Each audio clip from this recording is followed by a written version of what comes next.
Halo, selamat pagi Bapak Ibu. Bagaimana kabarnya? Semoga selalu sehat dan penuh semangat. Selamat, Anda adalah orang terpilih yang dapat membeli aset sebesar 1 miliar dengan harga 100 juta saja dan dapat dicicil 10 tahun tanpa bunga. Manfaatkan kesempatan ini sekarang juga dan bla bla bla bla. Bapak Ibu, Saudara, bagaimana rasanya jika kita tiba-tiba dihubungi seorang tenaga penjual untuk membeli produk atau jasa mereka tanpa memahami kebutuhan atau keinginan kita lebih dulu? Mungkin hanya sedikit orang yang mau mendengarkan karena penasaran. Beberapa orang mau mendengar karena sungkan. Tapi kebanyakan orang tidak mau mendengarkan dan segera mengakhiri pembicaraan atau menutup teleponnya. Bapak Ibu Saudara, tema Samas hari ini, Kamis 10 Agustus 2023 adalah bermisi melalui tenaga penjual.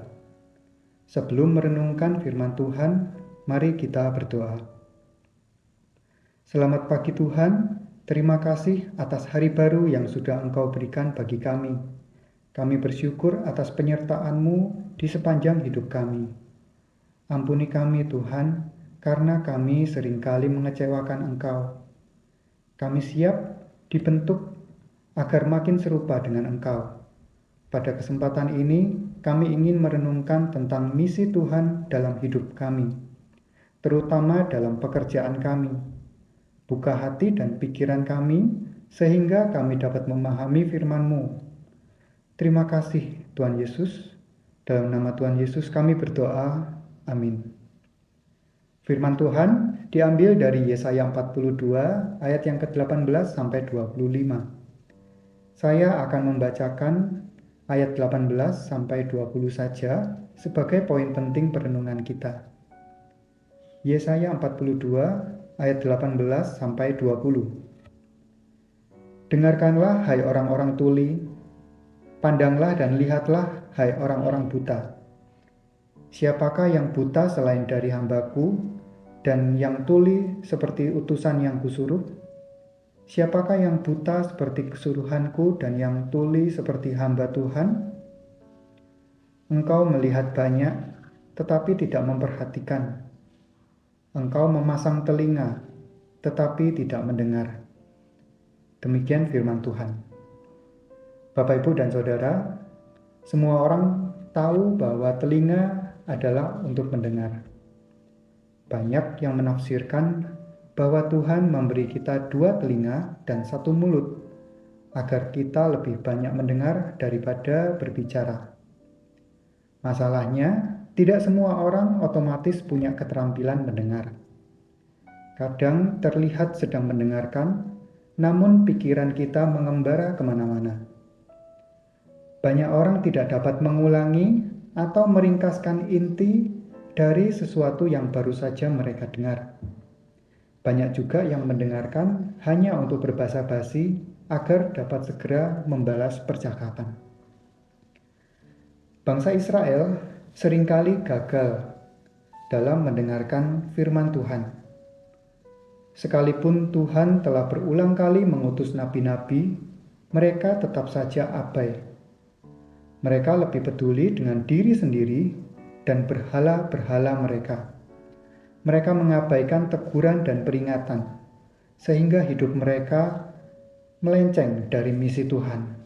Akibatnya, Allah mengizinkan bangsa Babel menaklukkan mereka, mengangkut mereka sebagai tawanan ke Babel.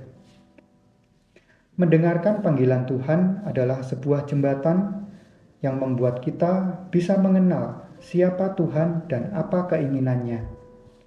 Dengan demikian, kita dapat memahami apa misi Tuhan dalam hidup kita. Mendengarkan firman Tuhan membuat kita lebih peka akan apa yang Tuhan kehendaki untuk kita perbuat, sehingga kita bisa bekerja sebagai perpanjangan tangannya. Tenaga penjual adalah seseorang yang bertugas menjual dan menawarkan produk kepada konsumen. Banyak yang berpikir bahwa seseorang tenaga penjual harus orang yang pandai bicara dan kata-katanya meyakinkan agar dapat menjual. Namun, sebagai tenaga penjual, saya kurang setuju dengan pendapat ini. Penjual yang terlalu banyak bicara cenderung hanya mementingkan diri sendiri tanpa memikirkan kebutuhan konsumen. Sebaliknya, tenaga penjual yang mampu mendengarkan konsumen dapat menjual produk atau jasanya sesuai dengan kebutuhan konsumen itu. Awal-awal bekerja sebagai tenaga penjual, saya cenderung lebih banyak bicara dengan menawarkan produk yang saya jual, beserta keunggulan-keunggulannya. Saya lebih mementingkan kepentingan saya sebagai penjual agar omset bisa tercapai. Seiring berjalannya waktu, saya memahami bahwa hal itu salah. Seharusnya kepentingan klien harus lebih diperhatikan. Saya menerima komisi dari hasil penjualan, namun saya lupa bahwa di dalam kata komisi ada kata KO dan misi. Dengan demikian, mengejar komisi tanpa misi adalah KO atau knockout, tumbang. Sangat penting mengutamakan misi dalam bekerja sebagai tenaga penjual. Dan bagi saya, misi sebagai tenaga penjual adalah membantu orang lain untuk memiliki kehidupan yang lebih baik. Oleh sebab itu, sekarang saya selalu berusaha untuk lebih banyak mendengarkan daripada bicara.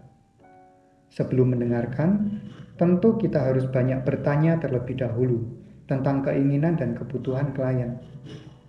Mendengarkan dengan sungguh-sungguh sepenuh hati membuat saya mengenal dan memahami apa yang dibutuhkan klien, sehingga saya dapat memberikan solusi yang terbaik untuk mereka.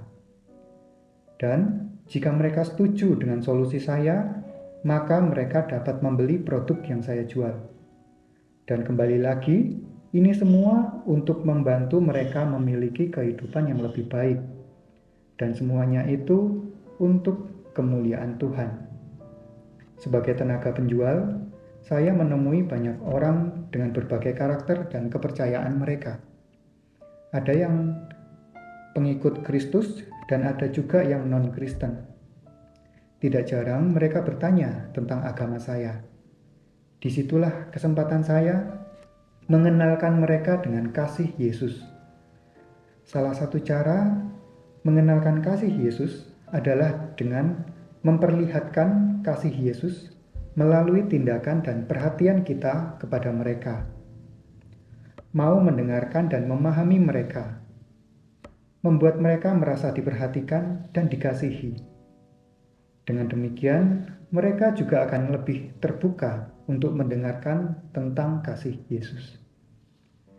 Tuhan Yesus juga kerap berkata, "Siapa bertelinga, hendaklah ia mendengar." Saat Tuhan mengajar, banyak orang mendengarkannya, namun tidak sungguh-sungguh berusaha memahami. Akibatnya, mereka tidak memperoleh apa-apa. Mereka tidak memahami misi Tuhan dalam hidupnya. Kiranya kita belajar dari kesalahan dan kegagalan mereka. Mari mengasah keterampilan kita dalam mendengar. Mari belajar menyimak, memberi hati dan memusatkan pikiran, memahami dan melakukan misi Tuhan dalam kehidupan kita. Itulah yang membawa pembaruan dalam hidup kita, agar menjadi pribadi yang dikehendaki Tuhan. Mari kita berdoa. Tuhan, terima kasih untuk renungan hari ini. Ajar kami Tuhan untuk dapat mendengarkan dengan sungguh-sungguh sepenuh hati. Mampukan kami mendengar suara-Mu, sehingga kami mampu memahami kehendak-Mu dalam hidup kami. Pakai kami Tuhan sebagai perpanjangan tangan-Mu di dunia ini, sehingga nama-Mu boleh semakin dipermuliakan. Mampukan kami juga sebagai tenaga penjual agar dapat mendengarkan dan memahami kebutuhan klien kami, sehingga kami dapat memberikan solusi terbaik bagi mereka dan semua itu hanya untuk kemuliaan nama-Mu saja. Terima kasih Tuhan, di dalam nama Tuhan Yesus kami berdoa. Amin.